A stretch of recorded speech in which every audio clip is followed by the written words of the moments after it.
மாநில தலைவருக்கு தகுதி இல்லாத நபர்ன்றது நான் இந்த இடத்துல நான் சொல்றேன். நான் பதிவு பண்றேன். இங்க சக பத்திரிகையாளர்கள் எல்லாருமே கோவப்படணும்.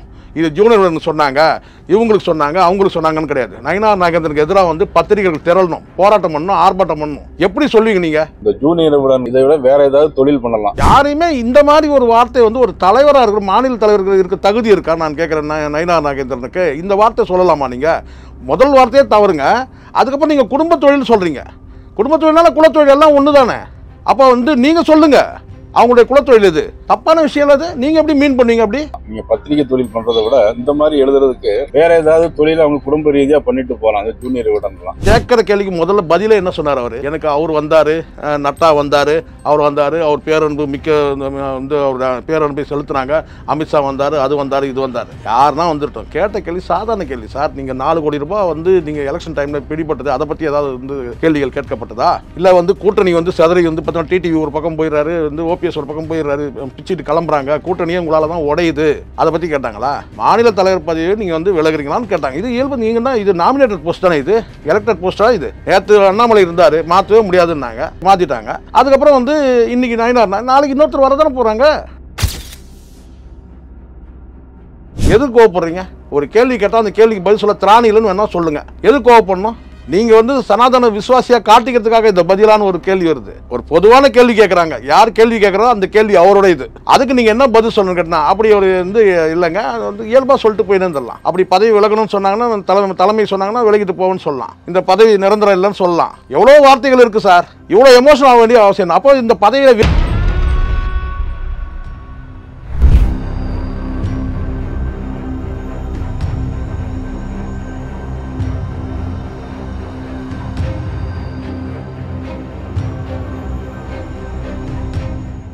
ரியல் ஒன் உறவுகள் நண்பர்கள் அனைவருக்கும் வணக்கம்.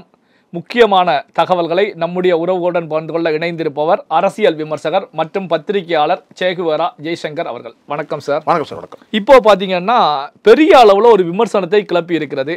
அதாவது தமிழக பாஜகவுடைய தலைவர்களாக பல தலைவர்கள் தொடர்ச்சியாக இருந்திருக்காங்க. ஆனால் இதுவரைக்கும் எந்த ஒரு தலைவரும் பேசாத ஒரு விமர்சனம்ங்கிறத தாண்டி ஒரு கான்ட்ரவர்சியான கருத்தை தற்போதைய மாநில தலைவர் நயினார் நாகேந்திரன் அவர்கள் முன் வச்சிருக்காங்க. இது பெரிய அளவில் சோசியல் மீடியாவில் விவாதிக்கப்படுகிறது. அப்படி என்ன தெரிவிச்சிருக்காங்க அப்படின்னா, ஜூனியர் விகடனில் அவருடைய எக்ஸ் தளத்தில் வெளியான ஒரு தகவலை மையப்படுத்தி செய்தியாளர் ஒரு கேள்வியை கேட்குறாங்க. நீங்கள் தமிழக பாஜகவுடைய மாநில தலைவர் பதவியிலேருந்து விலக போறீங்களா அப்படிங்கிற கேள்விகளை கேட்குறாங்க. அதற்கு நயினார் நாகேந்திரன் அவர்கள் பேசும்போது கொஞ்சம் கோபத்தில் உச்சத்துக்கே சென்று விட்டார் அப்படின்னு சொல்லலாம். மீடியாக்கள் இது போன்ற தொழிலை பண்ணுவதற்கு பதிலாக வேறு தொழிலை பண்ணலாம், குறிப்பாக ஜூனியர் விகடன் வேறு தொழிலை பண்ணலாம் அப்படின்னு சொல்லி கோபத்தோடு தெரிவித்த நயினார் நாகேந்திரன் அவர்கள் அதன் பிறகு இதற்கு பதிலாக நீங்கள் குடும்ப தொழிலை பண்ணலாம் அப்படின்னு சொல்லி தெரிவிச்சிருக்காங்க. ரெண்டுமே ஒரு பெரிய அளவில் கான்ட்ரவர்சியாக இருந்துகிட்டு இருக்கு. வேறு தொழில் என்ன, குடும்ப தொழில் என்ன, விளக்கமாக கொஞ்சம் சொல்லுங்களேன் சார். இல்லை, சமீப காலத்தில் முதல்ல இதை சொல்லிட்டு போனால் சரியாக இருக்குண்ணே. சமீப காலத்தில் இந்த மீடியாக்களை எதிர்கொள்ள முடியாத பல தலைவர்னே சொல்கிறேன். அவங்கெல்லாம் என்ன செய்கிறாங்கன்னா, ஒன்று ஒரு கேள்வி இருக்குது. இப்போ திமுக தரப்பில் ஒரு கேள்வி வைக்கிறாங்க. திமுக தரப்பில், திமுக கூட்டணி தரப்பில் கூட தான், நீங்கள் எந்த சேனல்? அடுத்த கேள்விக்கு பதில் வேணும். சரி, அப்படியே கூட நீங்கள் கேட்கலாம். நீங்கள் எந்த சேனல் நீங்கள் கேட்குறீங்கன்னா பதில் சொல்லிட்டு கூட நீங்கள் வந்து ஒரு கேஷுவலாக கேட்கலாம்ப்பா, இவ்வளோ இந்த மாதிரியான ஒரு கேள்வி தான் கேட்குறீங்க, எந்த சேனல், நீங்கள் எந்த கட்சியை சார்ந்த சேனலு அப்படின்னு. ஏன்னா ஏதோ ஒரு கட்சியை சார்ந்து சில சேனல்கள் இருக்கிறது உண்மை தானே. அது திமுக தரப்பில் கூட தான் பல ஊடகங்கள் இருக்குது, அது வந்து டிஜிட்டல் மீடியாக்களே நிறைய இருக்குது. அப்படிங்கும்போது ஒரு கேள்வி கேட்கும் போது முதல் கேள்வியே என்ன ஆகுதுன்னு கேட்டிங்கன்னா, அது பதில் சொல்கிறதுக்கு முன்னாடி நீங்கள் எந்த சேனல் அப்படின்றது ஒரு மிரட்டல் துணி தான். இது நீங்கள் கேட்கக்கூடாதுன்னு சொல்லலை, அதுவாக நீங்கள் எந்த சேனல் கேட்கக்கூடாதா அப்படின்னா. ஆனால் கேட்கலாம், பதில் சொல்லிட்டு கேட்குறதுன்னு ஒன்று இருக்குது. அப்போ இந்த கேள்வி கேட்கும் போதே அவங்க மேலே ஒரு சந்தேகப்படுற, ஓ அவங்க ஆள், இவர் ஆள், அவர் ஆளுன்றதை நம்ம பார்க்குறோம். கடந்த காலத்தில் சேகர் பாபுவாக இருக்கட்டும், மேயர் பிரியாவாக இருக்கட்டும், எந்த சேனல் பதில் சொல்லிட்டு கூட கேட்கலாம், தப்பு கேட்கக்கூடாது நான் மீண்டும் சொல்லவே இல்லை. இப்போ சமீபத்தில் இந்த இவர் விசிகாவோட இந்த வழக்கறிஞர் பேசினார்ல, அவர் கூட அந்த பதிலை வந்து சொல்லிட்டு கூட தோழர் நீங்கள் எந்த சேனல் சார்ந்தவங்க கேட்கலாம். ஆனால் அவர் அந்த எக்ஸ்ட்ரீம் தாண்டி ஐடி கார்டு இருக்கா, அது இருக்கா, இது இருக்கான்னா ரொம்ப டீப்பாக உள்ள போனார் வச்சுங்களேன். வழக்கறிஞர்னா வழக்கறிஞர் எப்பவுமே 24 மணி நேரம் வந்து ஐடி கார்டை தொங்க விட்டுருக்க முடியாது. அதே மாதிரி மருத்துவர்னா 24 மணி நேரம் வந்து தொங்க விட்டுருக்க முடியாது. அதே மாதிரி மீடியாவும் வந்து பார்த்தீங்கன்னா 24 மணி நேரம் வந்து ஐடி கார்டை தொங்க விட்டுருக்கலாம் யாரும் கிடையாது. ஸோ பதில் சொல்லிட்டு கூட கேட்கலாம். ஆனால் இந்த துணி இருக்குது கொஞ்ச நாளாக. அது கடந்த காலத்தில் விசிகா தலைவராக கேட்டார், இந்த கேள்வி நீங்கள் எந்த சேனல் அப்படின்னு சொல்லி கேட்குது. ஸோ இதெல்லாம் வந்து எனக்கு நான் என் பார்வையில் சொல்கிறேன் ஒரு அதீதமான வார்த்தை. இதெல்லாம் கடந்து தூக்கி சாப்பிட்ற மாதிரி உங்களுக்கு நாங்கள் சலைச்சவங்க இல்லைன்றது தான் நயினார் நாகேந்திரன் பேசின இந்த வார்த்தை. இல்லை, அதுதான் என்ன கேள்வி அப்படின்னா, பல தலைவர்கள் தமிழக பாஜகவில் இருந்திருக்காங்க, பல கான்ட்ரவர்சிகள். ஏன் அண்ணாமலை அவர்கள் கூட வந்து பார்த்தீங்கன்னா எதிர்த்தரப்பை கடுமையான விமர்சனங்களை முன்வைப்பாங்க. ஆனா நீங்க வேறு தொழில் செய்யலாம், குடும்ப தொழில் செய்யலாம் அப்படிங்கிற கருத்துக்கள் இதுவரைக்கும் கருத்து கேட்கறாங்க. அந்த கருத்து கேட்கும்போது நீங்க எதை அடிப்படையில் கேட்குறீங்க இந்த கேள்வி? அதாவது இந்த ஜீவன விகடனில் வந்திருந்தது அதை வச்சு தானே கேட்குறீங்கன்ற மாதிரி தான் முதல்ல சொல்றாரு. இப்போ கேள்வி கேட்குறவங்க வந்து அந்த பத்திரிகை மேற்கோள் காட்டி கேட்கவே இல்லை, நேரடியாகவே கேட்குறாங்க. நீங்கள் பதவி வந்து மாநில தலைவர் பதவி வந்து விலகுறீங்களான்னு கேட்கும்போது அப்போ உடனே அவர் பார்வை எங்கே போகுதுன்னு கேட்டால் ஏற்கனவே ஜூனியர் விகடனில் இந்த மாதிரி ஒரு செய்தி வந்தது, அதனுடைய அடிப்படையில் தானே நீங்கள் கேட்குறீங்க. அப்படி கேட்கும்போது என்னன்னு கேட்டால் இந்த மாதிரி வந்து இது வந்து இதெல்லாம் வந்து ஒரு யூகத்தின் அடிப்படையில் செய்தி, இந்த மாதிரி தவறான செய்திகள் வெளியிடாதீங்கன்னு கூட சொல்லலாம், தப்பு இல்லை, மறுக்கலாம், தப்பே கிடையாது ஒன்றும்.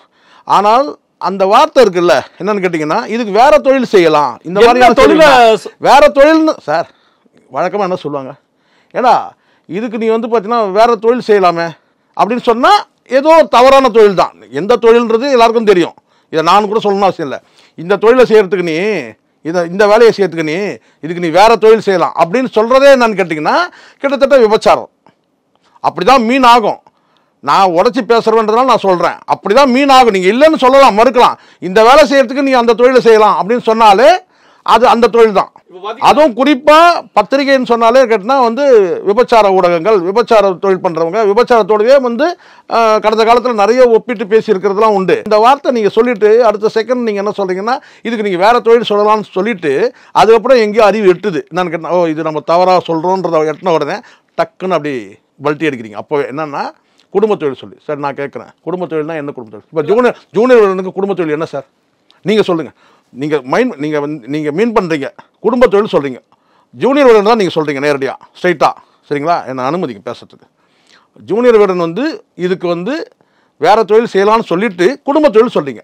அப்போ ஜூனியர் விகடனில் வந்து பார்த்தீங்கன்னா குடும்ப தொழில்னா எதுன்னு சொல்லுங்க. இல்லை, அதுதான் ஒரு கேள்வி உருவாகிட்டு இருக்கு. தப்பான வார்த்தை அது. குடும்ப மாநில தலைவருக்கு தகுதி இல்லாத நபர்ன்றது நான் இந்த இடத்துல நான் உங்களுக்கு சொல்கிறேன், நான் பதிவு பண்ணுறேன். இங்கே சக பத்திரிகையாளர்கள் எல்லாருமே கோவப்படணும். இது ஜூனியர் சொன்னாங்க, இவங்களுக்கு சொன்னாங்க, அவங்களுக்கு சொன்னாங்கன்னு கிடையாது. நயினார் நாகேந்திரனுக்கு எதிராக வந்து பத்திரிகைகள் திரளணும், போராட்டம் பண்ணணும், ஆர்ப்பாட்டம் பண்ணணும். எப்படி சொல்லுவீங்க நீங்கள்? இல்லை, அதுதான் இப்போ என்னன்னா சார் வந்து பார்த்தீங்கன்னா ஜூனியர் விகடன் நிறுவனத்தை பொறுத்த வரைக்கும் நூற்றாண்டுகள் கடந்த பத்திரிகை. அதாவது பேரறிஞர் அண்ணாவிலிருந்து கலைஞர் கருணாநிதியிலிருந்து பல முதலமைச்சர்கள் அதில் தொடர்ச்சியாக எழுதினவங்க. அதாவது அண்ணாவுடைய கலைஞருடைய வரலாற்றை புரட்டி பார்க்கும்போது விகடன் அப்படிங்கிறது முக்கிய பங்கு வகித்திருக்கிறது. ஆரம்ப காலத்தில் அவர்கள் விகடனில் எழுதி அதில் வரக்கூடிய பணத்தில் நாங்கள் வந்து ஒரு டீ வாங்கி பேரறிஞர் அண்ணாவும் கலைஞர் அவர்களும் ஷேர் பண்ணி குடித்தோம் அப்படின்னு கூட பதிவு செய்யப்பட்டிருக்கு. இப்படி பாரம்பரியம் மிக்க ஒரு பத்திரிகையை சுட்டிக்காட்டி ஒரு மாநிலத்துடைய தலைவர் பேசுகிறார் அப்படின்னா எப்படி புரிந்து கொள்ள? இல்லை, இது அவர் சொல்றது என்னன்னா குலத்தொழில்ன்றது தான் அவர் மீன் பண்றாரு. குடும்ப தொழில்னா இதுக்கு வந்து நீங்க குடும்ப தொழில் பண்ணுங்க, முதல்ல வேற தொழில் சொல்றீங்க, அப்புறம் குடும்ப தொழில் சொல்றீங்க. அப்போ குடும்ப தொழில் தான் சொன்னா அந்த பத்திரிகை வந்து யார்? இன்னைக்கு சென்னை, இப்போ உங்களுக்கு என்னை விட தெளிவாக உங்களுக்கு தெரியணும்னா நீங்க வந்து முக்தார்கிட்ட கேட்டால் தெரியும். என்னன்னு கேட்டீங்கன்னா இங்க அவர் ஏற்கனவே சொன்ன ஒரு பதிவு அப்படியே கூட இருக்கு, அப்படியே ரெக்கார்டா இருக்கு. வேற ஒரு பெண் கிட்ட பேசுறது அந்த ரெக்கார்டு வெளியாச்சு இல்லையா? பத்திரிகைகள் வந்து பாதி பத்திரிகை நாடார்கள்கிட்ட இருக்கு, பாதி பத்திரிகை வந்து பிராமணர்கிட்ட இருக்குது. அப்போ ஜீவன விகடன் யார்கிட்ட இருக்குது எல்லாருக்கும் தெரியும். அப்போ யாரையுமே இந்த மாதிரி ஒரு வார்த்தை வந்து ஒரு தலைவராக இருக்கிற மாநில தலைவர்கள் இருக்க தகுதி இருக்கா நான் கேட்குறேன். நயினார் நாகேந்திரனுக்கு இந்த வார்த்தை சொல்லலாமா? நீங்கள் முதல் வார்த்தையே தவறுங்க. அதுக்கப்புறம் நீங்கள் குடும்ப தொழில் சொல்கிறீங்க. குடும்ப தொழில்னால குலத்தொழில் எல்லாம் ஒன்று தானே.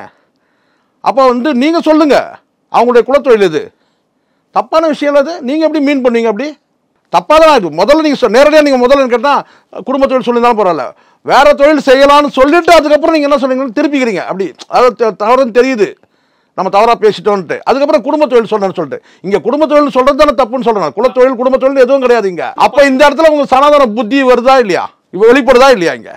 அப்போ அதை பேசி தானே ஆகணும். இதனால தான் சொல்கிறேன் இந்த பிஜேபி தமிழ்நாட்டில் ஏன் வளரலன்னு சொன்னால், ஏன் வந்து நயினார் நாகேந்திரனில் அதுக்கு முன்னாடி இருந்தவங்க பேரில் கூட வளரலன்னா இந்த சனாதன புத்தி தான். இதில் வந்து அண்ணாமலை மாற்றினது உண்மை. அண்ணாமலை மாற்ற முயற்சி பண்ணார். திராவிட இயக்கங்கள் பாணியில் அந்த சித்தாந்த கொள்கை அடிப்படையில் கிடையாது. ஆனால் இங்கே வந்து பார்த்தீங்கன்னா இங்கே இருக்க மிகப்பெரிய வந்து ஒரு ஆரிய கூட்டம் இருந்தால் கூட அங்கே வந்து பார்த்தீங்கன்னா மாற்று கருத்து உள்ளவங்களால் கூட பார்த்தீங்கன்னா தன் பக்கம் இழுத்து அவங்களுக்கு வந்து பார்த்தீங்கன்னா இந்துத்துவ அந்த கோட்பாடுகள் அடங்கிய அந்த ஆர்எஸ்எஸ் வழி நேரடியாக சொல்லணும் கூட அந்த இந்துத்துவ கோட்பாடுகள் வழியில் இழுத்துட்டு வந்தார் அண்ணாமலை. இப்போ நீங்கள் வந்து இப்போ டிஃபர் ஆகுதா? இவர் என்ன இத்தனைக்கும் ஒரு திராவிட இயக்க கொள்கையிலிருந்து வந்தவர் தான் நயினார். அதான் அடுத்த கேள்வி. ஏன்னா திராவிடம் அப்படிங்கிற ஒரு கொள்கையின் அடிப்படையில வளர்ந்த நயினார் நாகேந்திரன் கேட்கிற கேள்விக்கு முதல்ல பதில என்ன சொன்னார் அவரு? எனக்கு அவர் வந்தாரு, நட்டா வந்தாரு, அவர் பேரன்பு மிக்க வந்து அவர் பேரன்பை செலுத்தினாங்க, அமித்ஷா வந்தாரு, அது வந்தாரு, இது வந்தாரு. யாருன்னா வந்துட்டோம். கேட்ட கேள்வி சாதாரண கேள்வி. சார் நீங்கள் 4 கோடி ரூபாய் வந்து நீங்கள் எலெக்ஷன் டைமில் பிடிப்பட்டது, அதை பற்றி ஏதாவது வந்து கேள்விகள் கேட்கப்பட்டதா? இல்லை வந்து கூட்டணி வந்து சிதறி வந்து பார்த்தோன்னா டிடிவி ஒரு பக்கம் போயிடுறாரு, வந்து ஓபிஎஸ் ஒரு பக்கம் போயிடுறாரு, பிச்சுட்டு கிளம்புறாங்க, கூட்டணியே உங்களால் தான் உடையுது, அதை பற்றி கேட்டாங்களா? மாநில தலைவர் பதவியை நீங்கள் வந்து விலகுறீங்களான்னு கேட்டாங்க. இது இயல்பு. நீங்கள் தான் இது நாமினேட்டட் போஸ்ட் தானே, இது எலெக்டட் போஸ்ட்டாக? இது நேற்று அண்ணாமலை இருந்தார், மாற்றவே முடியாதுன்னாங்க, மாற்றிட்டாங்க. அதுக்கப்புறம் வந்து இன்னைக்கு நயினார், நாளைக்கு இன்னொருத்தர் வரதானே போகிறாங்க. வந்து பாத்தீங்கன்னா இதுக்கு மேல என்னால கோவப்பட்டு ஒரு காட்டமான பதில சொல்ல முடியாது. கோவப்படணும்னு கேட்கிறேன் நான். இப்ப நான் சமீபத்துல எல்லாருமே நான் பாக்குறேன். எதுக்கு கோவப்படுறீங்க நீங்க? எதுக்கு கோவப்படுறீங்க? ஒரு கேள்வி கேட்டா அந்த கேள்விக்கு பதில் சொல்ல திராணி இல்லைன்னு வேணா சொல்லுங்க. எதுக்கு கோவப்படணும்? நீங்க வந்து சனாதன விசுவாசியா காட்டிக்கிறதுக்காக இந்த பதிலான ஒரு கேள்வி வருது. ஒரு கேள்வி கேட்டால் அந்த கேள்விக்கு டென்ஷன் எமோஷன் வேண்டிய அவசியமே இல்லை. வாழ்க்கையில் எல்லாருமே நான் பொதுவாக சொல்கிறேன், யாரெல்லாம் எமோஷனல் ஆகுறாங்களோ அவங்க வாழ்க்கையில் தோற்று போவாங்க. வாழ்க்கைனா இப்போ இவருக்கு வந்து பார்த்தீங்கன்னா இவருடைய ப்ரொஃபஷனல் வாழ்க்கை, அது இந்த கட்சி அரசியல் வாழ்க்கையை சொல்கிறேன், இந்த அரசியல் வாழ்க்கையில் தோற்க போகிறாருன்னு அர்த்தம். எமோஷனல் ஆனீங்கன்னா தோற்று போயிருங்க. யாராக இருந்தாலும் சரி, தனிப்பட்ட வாழ்க்கையில் கூட எமோஷனல் ஆனீங்கன்னா தோற்று போயிருங்க. உணர்ச்சி வசப்பட்டு ஒரு விஷயத்தை நீங்கள் அணுகுனீங்கன்னா அது தப்பாகவே போய் முடியும். இதில் உணர்ச்சி வசப்பட வேண்டிய அவசியமே கிடையாது. இதெல்லாம் மேடையில் பொங்கலாம். கடந்த காலத்தில் பொங்கினவர் தான். வைகோ தலையை வெட்டுவேன், காலை வெட்டுவேன், நாக்கை வெட்டுவேன்னு பேசினவர் தானே இவர். யாரும் இங்கே மறக்கலை. ஆனால் எங்கே எமோஷன் ஆகணுமோ அங்கே போடணும், சீன் எங்கே போடணுமோ அங்கே போடணும். பத்திரிகையாளர் கேட்குறாங்கன்னா நீங்கள் சொல்கிறது அந்த பத்திரிகை இருக்குல்ல, இவர் பேசும்போது அங்கே குழுமி இருக்குல்ல பத்திரிகை, அத்தனை பேருக்கும் உரைக்கும். இல்ல அதான், அதாவது பத்திரிகையை சுட்டி காட்டி பேசலைன்னாலும் பொதுவாக பேசினார் அப்படின்னு கூட பார்க்கப்படும். அதாவது விகடன், யூனியர் விகடன் அப்படிங்கிறது அவரே உச்சரித்து அங்க கேள்வி கேட்டவங்க மேற்கோள் காட்டி கேட்டிருந்தா பரவாயில்ல. ஒரு பிரபலமான பத்திரிகையில் நீங்க பதவி விலகத்தான் போட்டிருக்காங்கன்னு சொல்லியிருந்தாலும் கூட பரவாயில்ல, அந்த நேம மென்ஷன் பண்ணி பரவாயில்ல. ஒரு பொதுவான கேள்வி கேட்குறாங்க, யார் கேள்வி கேட்குறோ அந்த கேள்வி அவரோட இது. அதுக்கு நீங்கள் என்ன பதில் சொல்லணும்னு கேட்டா அப்படி ஒரு வந்து இல்லைங்க, அது வந்து இயல்பாக சொல்லிட்டு போயின்னு தரலாம். அப்படி பதவி விலகணும்னு சொன்னாங்கன்னா தலைமை சொன்னாங்கன்னா விலகிட்டு போவோன்னு சொல்லலாம். இந்த பதவி நிரந்தரம் இல்லைன்னு சொல்லலாம். எவ்வளோ வார்த்தைகள் இருக்குது சார். இவ்வளோ எமோஷன் ஆக வேண்டிய அவசியம். அப்போ இந்த பதவியில் வெறி இருக்குன்னு தானே அர்த்தம். இப்போ அந்த பதவி மேலே அவ்வளோ வெறி இருக்குது. அது போயிடுச்சுன்னு சொன்னோன்னே உங்களுக்கு கோவம் வருது. எப்படி ஒரு அண்ணன் திருமா கிட்ட வந்து நீங்கள் திமுக காரரான்னு கேட்டதான் எப்படி கோவம் வந்து பாருங்க. அந்த மாதிரி தான். எதுக்கு அவ்வளோ கோவம் பண்ண? இயல்பாக சொல்லிட்டு போகலாம் சார். இந்த சகிப்புத்தன்மை கூட இல்லாமல் நீங்கள் எப்படி தலைவராக இருப்பீங்க? சாதாரண கேள்வி தானே இது. பல்வேறு முக்கியமான தகவல்கள், செய்திகளை நம்முடைய உறவுகளுடன் பகிர்ந்து கொண்டதற்கு நன்றி சார். நன்றி சார்.